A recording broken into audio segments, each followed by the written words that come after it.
It's been quite an exciting week when you look at that Brent crude price. We'll get into that in just a little while. But just looking at some of the most recent news when it comes to Tullow Oil, we are hearing that you are expecting the license to be approved in Uganda over the next 3 weeks. Could you please tell us about the developments with the Ugandan government and the amount of capital gains tax that you paid over the last few weeks?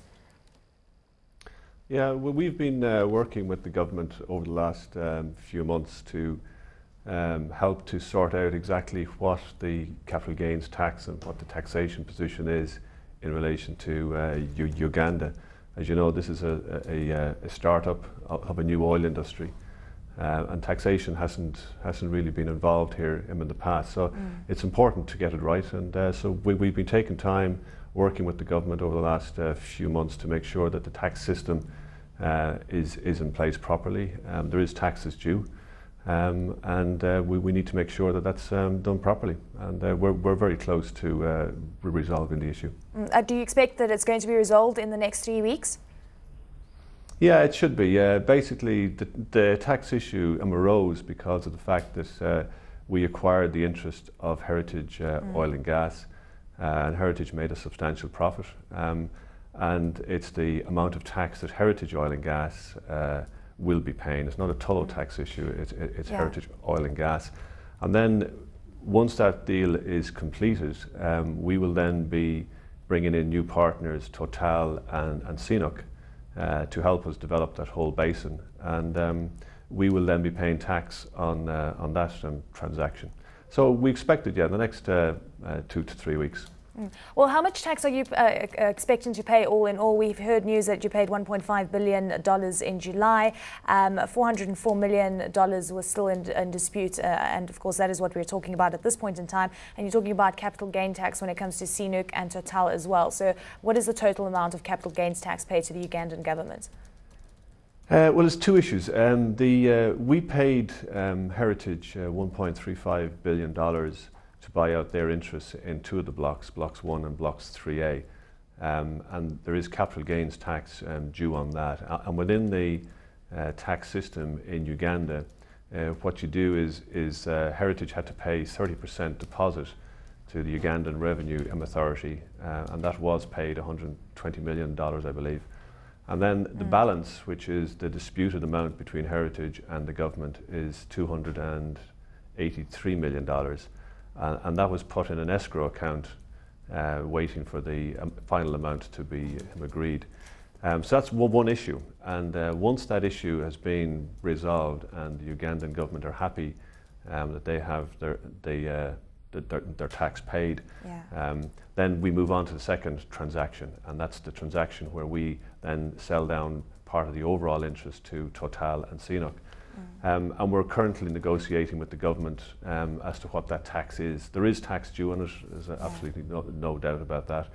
It's just the quantity, and it's quite a complicated discussions, because I say this is the first time that there has been transactions within the oil industry, so it was the first time that taxation will be coming to the country. Do you think this is a positive development, Aiden?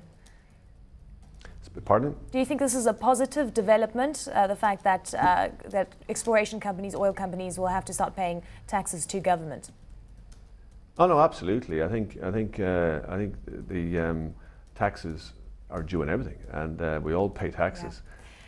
What you have to make sure is that the industry starts off, and I think the government in Uganda is doing a very, very good job to make sure that their industry starts off on the right footing. Aiden, let's touch on the partnership between CNOOC and Total. Sorry, we're almost out of time. And obviously this is a very exciting project when it does go on, start going forward.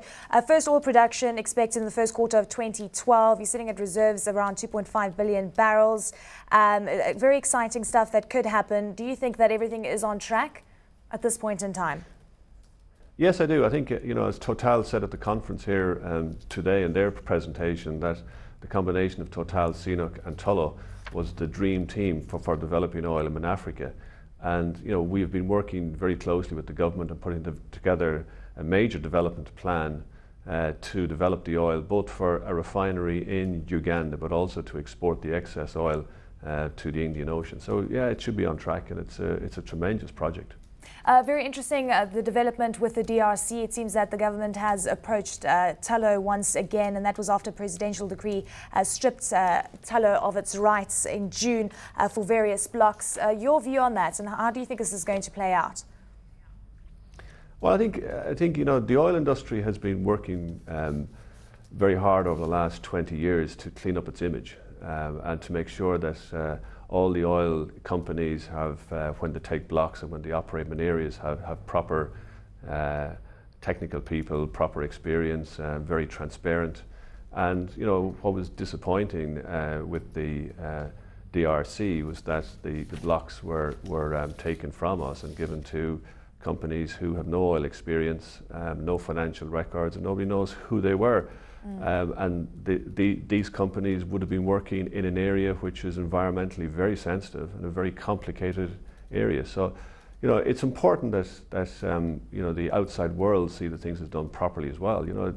Most companies, most people in the Western world, unfortunately view Africa as one country.